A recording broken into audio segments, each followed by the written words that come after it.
So tell us a little bit about how the parishes worked and how they were different from the city charter itself. Well, I mean, everywhere that wasn't in London, of course we're talking now about the square mile city of London, very, very densely populated, but small by today's standards. And as the city sprawled outside, what you found is that in the absence of anything other than county government, which was a system that existed throughout England at the time, but these areas were increasingly very urban and needed some level of public service. Church parishes became the basis of rudimentary public provision, so as far back as the Queen Elizabeth I.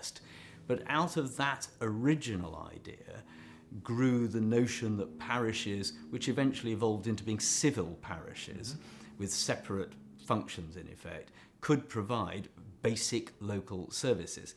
And there were dozens and dozens of these in London. If you look online, you can find maps of Victorian London with all the parishes mapped out. So the parishes become stronger and more empowered during the Elizabethan period, then they evolve into becoming civil parishes.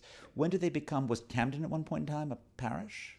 No, Camden, let's work back from Camden. We're sitting here in the London Borough of Camden, just over on the other side of Lincoln's Inn Fields from the city of Westminster. But Camden and Westminster still have profoundly different characters to this day, right?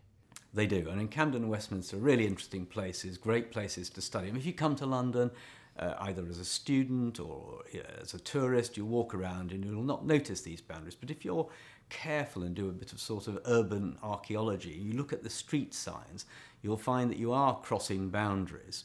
And it's true that Westminster City Council is a strong conservative local authority, heart of where government is. So it's had a conservative majority ever since it was existed. Camden, which has more in common with it in social and demographic terms than anywhere else in England and Wales, in the UK actually, is almost always Labour controlled and has a reputation for a sort of progressive, high spending, centre-left view of politics. And there they are. They're near neighbours with very similar policies on many issues, and yet their politics totally different. And that points out a degree of self-selection in where people live within the city.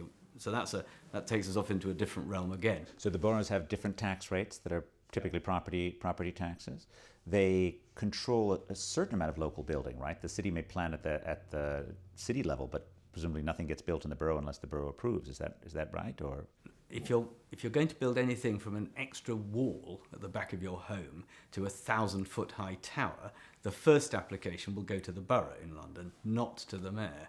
Now, the mayor can call in the larger ones and can even override the boroughs, but overwhelmingly planning decisions in London are made by the boroughs. So the precise structure of government has an impact on urban form that you'd never guess at, really. And it's amazing to look at it and the way it works. So the system we're left with after 1965 still makes most decisions about planning, about street cleaning and lighting and the management of roads, and about many other issues at the council. Most Londoners would say the council. Mm-hmm. They think the mayor was running the transport system and the police and one or two other things, but they talk about the council, meaning the borough. As being almost the fundamental unit of local government. Absolutely.